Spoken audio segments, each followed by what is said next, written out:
साथियों नमस्कार। पांच बातें चैनल में आपका बहुत बहुत स्वागत है।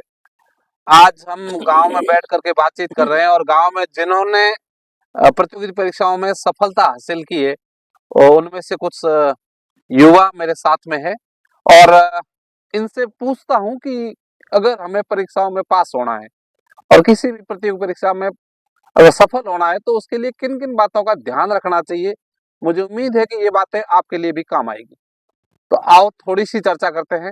वरिष्ठ अध्यापक जगदीश चौहान हमारे साथ में है और इन्होंने कई परीक्षा अटेंड भी की है और कुछ प्रतियोगी परीक्षाओं के साथ जुड़े भी हैं। तो आप थोड़ा बताएं कि अगर कोई भी युवा और स्टूडेंट है वो प्रतियोगी परीक्षा में जा रहा है और वो तैयारी कर रहा है तो किस तरह का उनको ध्यान रखना चाहिए, कौन कौन सी वो बातें आपके जहन में आती है पहले तौर पर।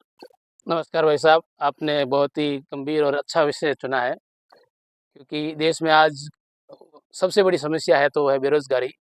और हमारे युवा विशेषकर इस समय भटक जाते हैं कि हमें कौन सा विषय लेना है, किस क्षेत्र में जाना है। तो सबसे पहले तो युवा यह निर्धारित करे कि लक्ष्य क्या है। एक विषय पर आप केंद्रित हो जाओगे तो सफलता अवश्य मिलेगी। आपको चाहे प्रशासनिक सेवाओं की तैयारी करनी है या कोई भी आप एक क्षेत्र आप चुनें और उस एक क्षेत्र या एक लक्ष्य को चुनकर आप तैयारी करेंगे तो वो भी सुनियोजित ढंग से तैयारी करेंगे। कितना पढ़ा वो मायने नहीं रखता है, क्या पढ़ा वो बहुत मायने रखता है। आप गुणवत्तापूर्ण आप छांट छांट कर अच्छी सामग्री एकत्रित करें, ऑथेंटिक बुक खरीदें और उस बुक के माध्यम से आप तैयारी करेंगे तो सफलता अवश्य मिलेगी। आपने उत्कर्ष के साथ काम किया है और उत्कर्ष का नाम वेस्टर्न राजस्थान में काफी बड़ा है। तो उनका जो तरीका है ना वो किस तरह का है और वो युवाओं को किस तरह से है वो ध्यान रखना चाहिए, उसमें कुछ अगर बातें ध्यान में आती है तो वो जरूर शेयर करें। जी भाई साहब, उत्कर्ष राजस्थान का एक उत्कृष्ट शिक्षण संस्थान है जो प्रतियोगिता परीक्षाओं की तैयारी करवाता है। मैंने भी उसमें कंटेंट राइटर के रूप में काम किया हिंदी विषय में।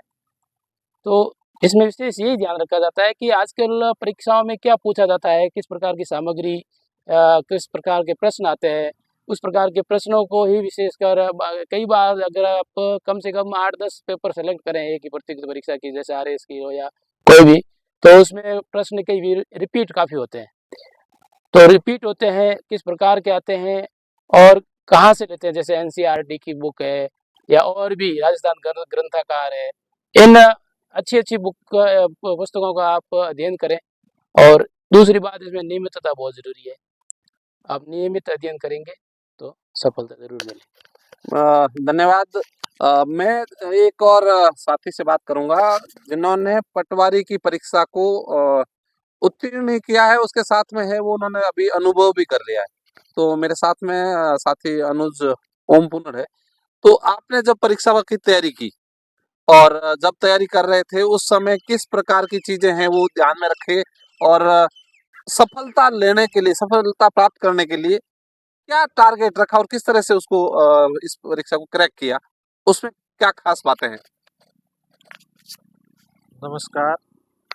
मैं मोबाइल से ज़्यादा दूर रहा और ज़्यादा से ज़्यादा बुक्स बुक से पढ़ाई की और सोशल साइट से बहुत दूरी बनाए रखी थी। Thank you. ये बहुत महत्वपूर्ण चीज है। आजकल जो सोशल मीडिया है उसमें बच्चे है वो इसमें ज्यादा समय देते हैं और पढ़ाई में कम समय देते हैं। तो इन्होंने जो मुद्दा उठाया मुझे लगता है कि सभी युवाओं को ध्यान रखना चाहिए। राजू आप हमारे साथ में राजू राम चौहान अध्यापक, तो उनकी तरफ से मैं चाहूंगा कि आपने जिस समय परीक्षा दी थी और अभी जो परीक्षाओं का दौर है और उस समय की जो मेहनत थी और आज की जो कंपटीशन के जो समय आ गया है उन दोनों को देखते हुए क्या खास बातें ध्यान में रखनी चाहिए। नमस्कार। सबसे पहले तो यही है कि जो सेल्फ स्टडी है उसको मतलब प्राथमिकता देनी चाहिए। आजकल जो लोग है कि ये कोचिंग वगैरह इसमें ज़्यादा ध्यान दे रहे हैं, उससे ज़्यादा है कि आप सेल्फ स्टडी और लगातार निरंतर एक दिन में मान लो 8 घंटे पढ़ाई करनी है तो लगातार हर दिन 8 घंटे पढ़ाई करनी है।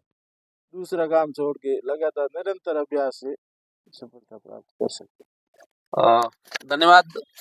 इसके साथ में मेरे साथ में रमेश चौहान वरिष्ठ अध्यापक है, तो मैं उनसे चाहूंगा, और वो आगे भी पढ़ाई कर रहे हैं और अगली तैयारी भी कर रहे हैं, तो मैं चाहूंगा कि ये इन्होंने इनकी सर्विस है वो भी 10-12 साल की हो गई है। अभी अगर मान लो प्रतियोगी परीक्षा में कोई जा रहे हैं, क्योंकि इन्होंने कोचिंग अभी जो फड़ौती में चल रही थी उस दौरान कुछ बच्चों को फ्री में पढ़ाने का भी काम किया है, तो उन सभी चीजों को देखते हुए आज के बच्चों को किन बातों का ध्यान रखना चाहिए, आपका व्यू क्या है? नमस्कार। वर्तमान में सबसे ज़रूरी तो ये है कि आप जो प्रतियोगी परीक्षा तैयारी कर रहे हैं, आपके पास में पूर्णतः उसका सिलेबस है या नहीं। आपके पास में पूर्ण सिलेबस का होना बहुत ज़रूरी है। उसके अतिरिक्त आप समय अनुसार आपका टाइम टेबल बना हुआ है कि नहीं। टाइम टेबल अगर बना हुआ है तो उसके अकॉर्डिंग किस विषय को कितना पढ़ना है। यदि आप अपने टाइम टेबल के अकॉर्डिंग विषयवार अध्ययन करते हैं तो सफलता अर्जित अवश्य रूप से आप करेंगे। Thank you. इस तरह से कुछ कुछ चीजें जो खास मैं समझ पाया हूँ।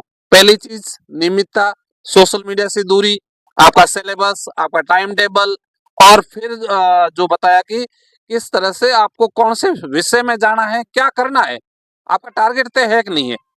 कई बार लोग भटक जाते हैं कि मैं एएनएम भी परीक्षा दे दूं, साथ में है वो आरएएस की भी दे दूं, आरएएस के दे दिया तो फिर पटवारी की परीक्षा भी दे दूं और फिर टीचर भी बन जाऊं। तो इस तरह से जो भटकाव होता है वो एक आज मुझे समझ आया, वो ना करके मुझे ये तय करना चाहिए जो भी युवा पढ़ने वाले हैं कि मुझे जाना कहाँ है, मुझे क्या बनना है, किस तरह से बनना है। अगर आप मैं ठीक से समझ पाया जगदीश, तो शायद ही आप सभी का जो सारांश है वो यही कुछ है कि आप टारगेट तय करें, फिर नियमितता बनाए रखें। ये सारी चीजें मुझे समझ आ रही है। लास्ट कर आपका अगर कोई कमेंट है तो वो उसको लेना चाहूंगा। बिल्कुल भाई साहब, आपने सही कहा।